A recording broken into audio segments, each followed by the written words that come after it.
This is a dominant chord.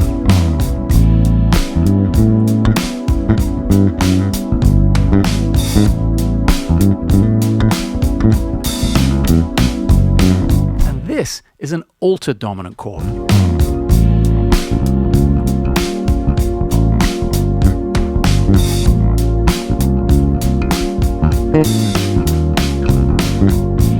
So there's a super common mistake I hear bass players make when it comes to a regular dominant chord and an altered dominant chord. And in this video, we're going to take a look at that. We're going to put it under the microscope. We're going to give you the tools to navigate both qualities of chords. But to get there, I want to take you through 3 different dominant chord types today. Regular dominant with no fancy frills on it, a dominant with a sharp 11, and then we'll get to our altered dominant. And you may well have heard these dominant chords described by their scale. When you come to A7, you may well have heard that that's a Mixolydian scale. Basically a major scale with a flat 7, with a minor 7. And you may also have heard that when you get to a dominant chord with a sharp 11, that you can play this Lydian dominant scale, same scale as we had before, but now with the raised 4th and a flat 7. So you're taking a major scale, you're raising the 4 and you're flatting the 7. And there are many ways to approach the altered chord and the scale and all that stuff. We'll get to that later in the video. And as much as those are all correct, what I want to give you today is a look at it through the lens of triads, expanding your playing, expanding your fluidity with the sound, and being able to make better, more interesting choices as a bass player. And even though you may never have played the triads associated with these chords, for sure you have heard favorite bass players of yours, heroes of mine, of all of us, the Billy Sheehan's of the world, the Pino Palladinos. You've heard moments where you're like, wow, I wonder where that came from. Maybe I even understand what those notes are, but I'm not sure how that player came up with them in that combination. And I can guarantee you that in some cases, those note choices were made because the harmony was being played through the lens of triad. So I'm going to give you an exercise for each quality of dominant chord that you can work on any bass. I have a standard 4-string bass here. We're going to use the tonality of A, so these will all be a variation on the chord of A7. And very quickly, before we get into this harmony, if you want to dig deeper into any of the things we talk about in today's video, not only do I go into a lot of the ideas I'm talking about today in greater detail in these books, but they come with play-alongs, they come with videos, the Bass Player's Guide to Altered Chords and Scales, and Jazz Vocabulary for Electric Bass 251. Regardless of what genre of music you play, this does deal with dominant harmony, both normal, inside, Mixolydian dominant harmony, and altered dominant harmony. So if you want to dig deeper into any of the stuff we're working on in today's videos, these books are linked in the description of the video. So A7. Mixolydian. Again, let's just recap. It's an A major scale with one alteration, with that flat 7, with a G natural instead of a G sharp. So A, B, C sharp, D, E, F sharp, G natural, A. That's our scale. But what we want to do is find all of the triads based on each of those scale degrees. If we went up in sequence, it would be a major triad, minor triad, a diminished triad, major, minor, minor, major, major. Now in terms of the exercise I want to give you, we've got A, we've got our open note here, and I chose A so we could play an open bass note. And I want you to go up to A on the 2nd fret and play down that triad. That happens to be a D major triad. So we've got A with a D major triad, and now next note up is B as a top note, so that's going to be an E minor triad, again all over A7. Next one is C sharp in the top, making an F sharp minor triad.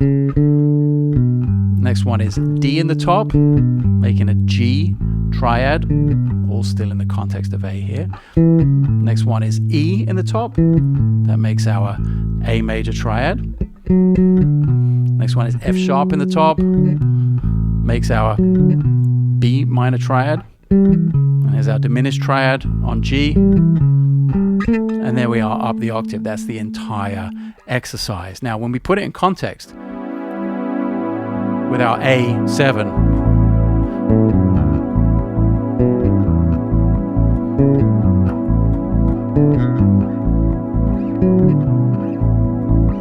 did I miss one?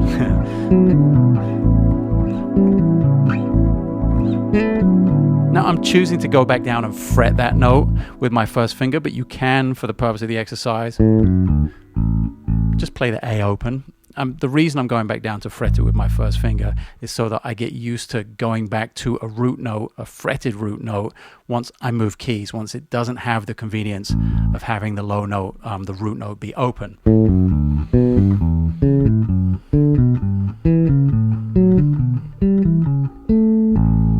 So that's our exercise. All of the triads associated with that Mixolydian scale on A. And right now we're doing it out of time. We're doing it abstract for the purpose of going in and just dialing in where exactly all those notes are, what fingerings you're going to need to execute them. That's our abstract way of getting into it. And if this is going too fast, just pause the video, go back and work on the previous bit of material and come back when you're ready. Work at your pace. Don't work at my pace. I know this isn't going to be the right pace for every single person that watches, but you have the pause button and you have the rewind and you can work at your own pace, and that's really, really important.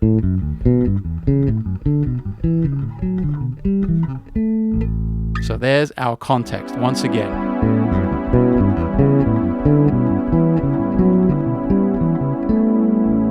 Now we're approaching somewhat of playing it in time. My way of policing myself at this point is to actually work on it in time. That's always the next step. I happen to have a drum groove here.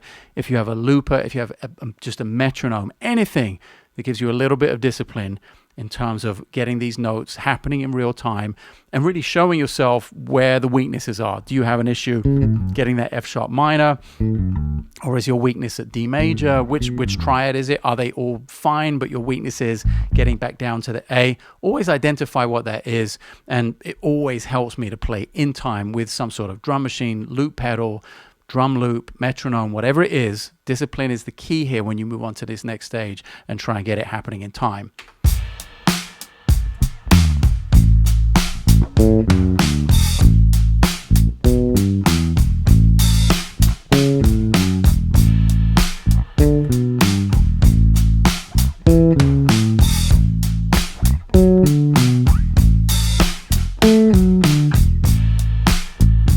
If I put our chord back in there for some context,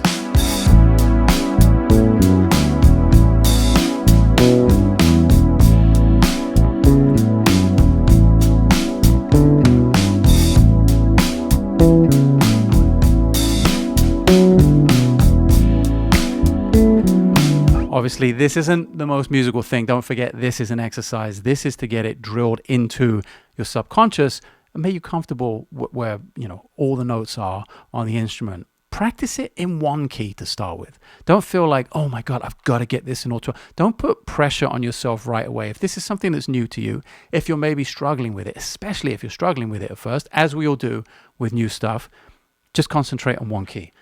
12 keys is really important later. What's really important now is that it's something that inspires you, something you feel that, oh, I kind of am getting this. I don't have it right away, but I'm kind of getting it, and I think this could be useful to my playing. That's the most important thing right now. And then when we get to grooving, once you have those triads under your fingers,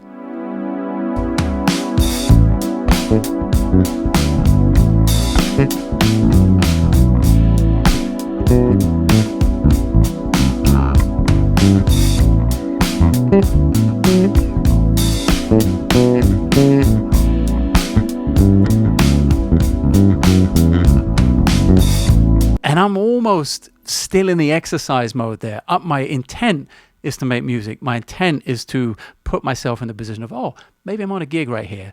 maybe I'm backing someone. Maybe I shouldn't play too verbose, too much information. But I'm kind of half and half. I've got one foot in the exercise, one foot in the intent of playing like it's a live show. And so goes the practice routine. Balance those elements out based on where your ability is with the material. So let's take it to the next step, to our second quality of dominant chord. This one is Lydian dominant. This one has the sharp 11 in it. So in the context of A7, this has a D sharp.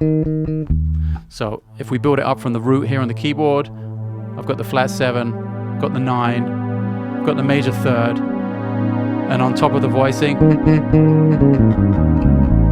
I've got this D sharp, this sharp 11. Now again, you may well have heard, okay, Lydian dominant scale. That might have been a part of your education so far. Let's take the scale aspect of it just slightly further and relate it to the melodic minor. Again, if this is going too fast, pause, rewind, take it at your own pace. I'm here to give you as much information in a reasonable time as possible for you to digest at your own pace. But when we take A7 and we take that Lydian dominant, a dominant scale that has a sharp 11, and we relate it to a melodic minor. In the case of A7, you're looking at E melodic minor.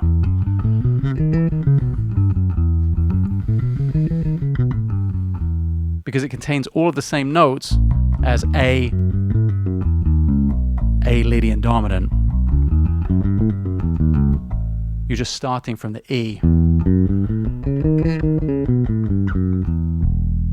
And the reason I relate it to a melodic minor is because that could possibly be something you've worked on in another context. That scale could be something that is perhaps more familiar to you than the Lydian dominant. So when we look at it from E minor, E melodic minor, we're using the same concept as before. We want to find all of the triads in the melodic minor scale. Perhaps that's something you've done before. That's why I'm relating it to the minor.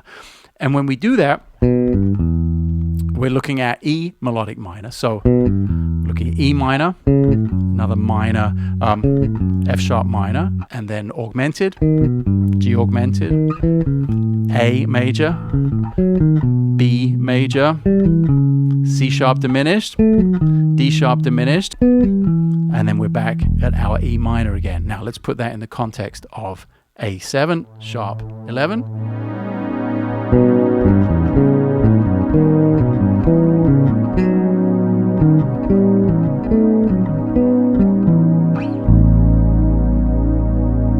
We'll apply exactly the same method as we did before. We want to get all of the triads and go back down to our root in between them. So that means E minor, back down to our root of A, F sharp minor, root of A, G augmented, root of A major, root of A, D major, root of A, C sharp diminished, A, D sharp diminished, A, and we're up to E minor again, and our root of A. And what's the next step in the process? The next step is discipline. That's putting it with the groove.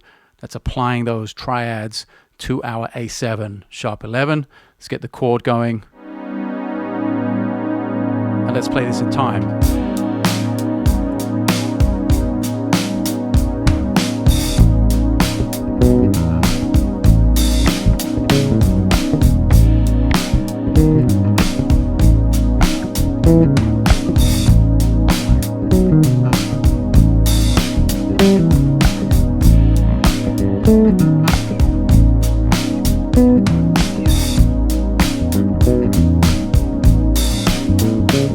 You heard right there, it's a little variation. It's the same exercise, triad, and then root note in sequence.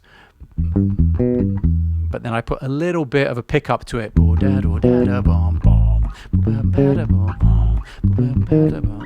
And can I have the discipline to play that same pattern no matter what the shape of the triad is and where that appears in the scale?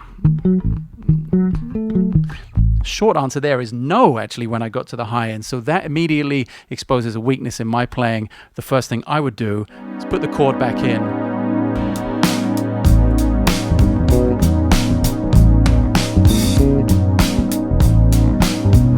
go work on it.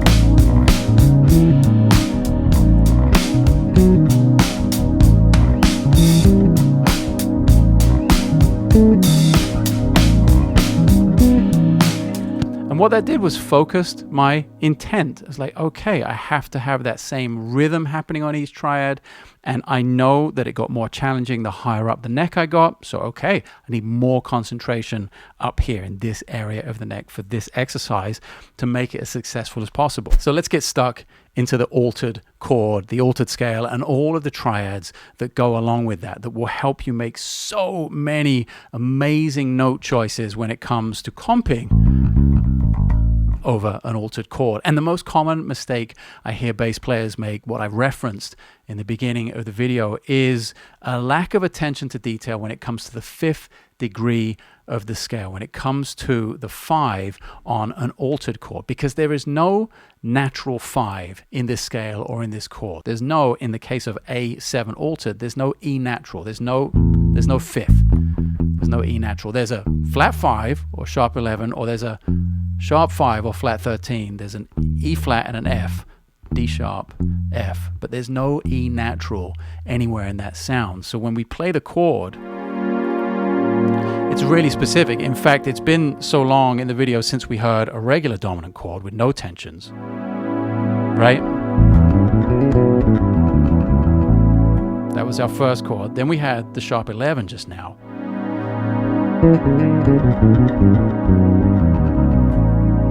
And now we have this new sound, the altered.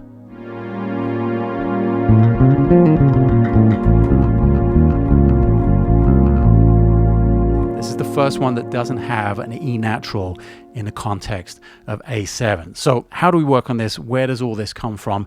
In the very first video in this series on triads, I talked a little bit about this, and I went over a little bit about how to get all of the triads in an altered chord. Again, just like the Lydian dominant that we just looked at, I'm going to liken it to a melodic minor scale. And an altered scale is the 7th mode of the melodic minor. Let's break that down. I know it sounds like a lot of words, and it is a lot of words to explain something that's actually quite simple.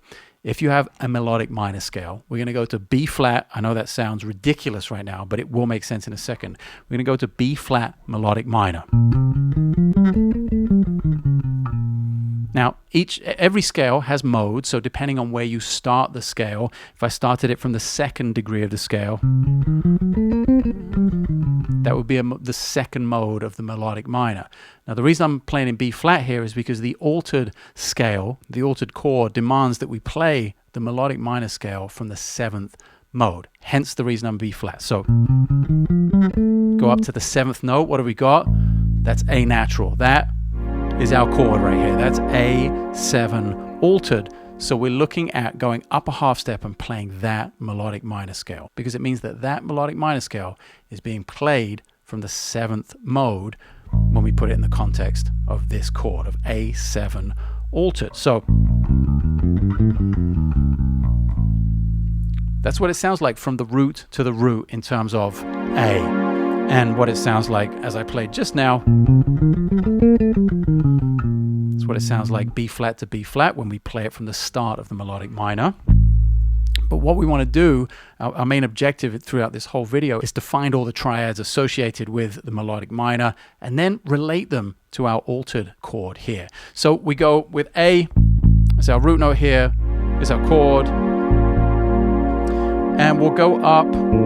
We can actually start on A. In fact, I'll do it without the chord for now, just to expose all of these notes. 2nd fret, G string, 1st finger, and it's an augmented. We actually get all 4 types of triads when we relate them to the melodic minor scale. We get augmented, we get minor, we get major, and we get diminished. So if we start with A, 2nd fret, G string, we get augmented. We go up a half step. We get major, E flat major, go up a whole step. We get F major. We get G diminished next. We get A diminished. We get B flat minor. We get C minor. And then we come up our octave. Now, let's quickly relate that to the chord. Let's put that in context.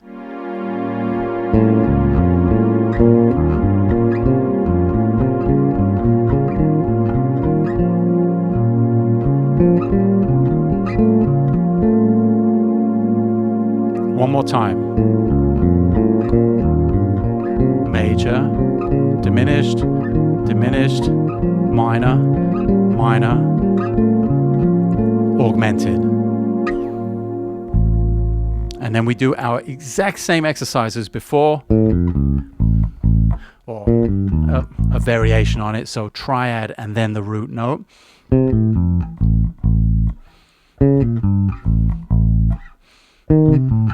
I'm even doing it a little bit more in time here.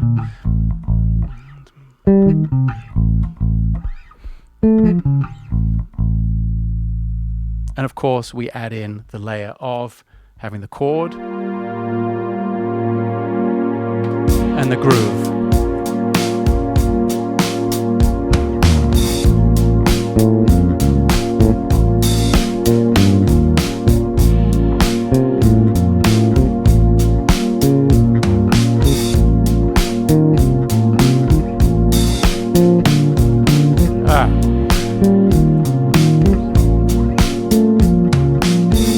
For anyone paying real attention there, you'll hear that I actually played a major triad by mistake. Again, exposing a deficiency. Perhaps it's that I don't play this vocabulary on this bass very often. I'm not used to the positions and the layout of the instrument, could be. But either way, it identifies something that I need to go and work on. And when I get up in this register, I really need to dial in minor, minor, augmented. Now, the biggest payoff, of course, is to make music out of this and to have this confidence, this ability to make super fun, super musical, super interesting note choices in your bass lines when you come across these three different qualities of dominant chords. Now, in the next video, I'm going to talk about pentatonics and how they fit into this kind of matrix of dominant vocabulary, and most importantly, how we can relate them to the bass, to doing our job, to being the foundation of the band, being musical, being melodic, being harmonic, and most importantly, not getting fired for doing so. And when you put it all together and have music and groove and melody and rhythm and time and sound as your focus, all the things we should be focusing on as a musician, regardless of what instrument we play. When you put all that together, it could sound a little like this.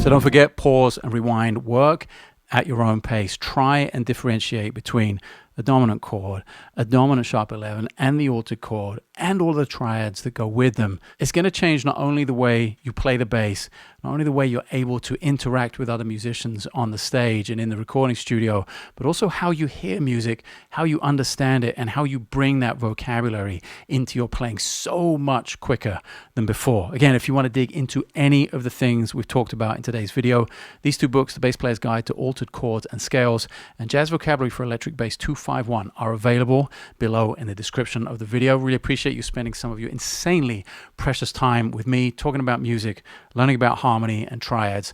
I'll see you on the next video.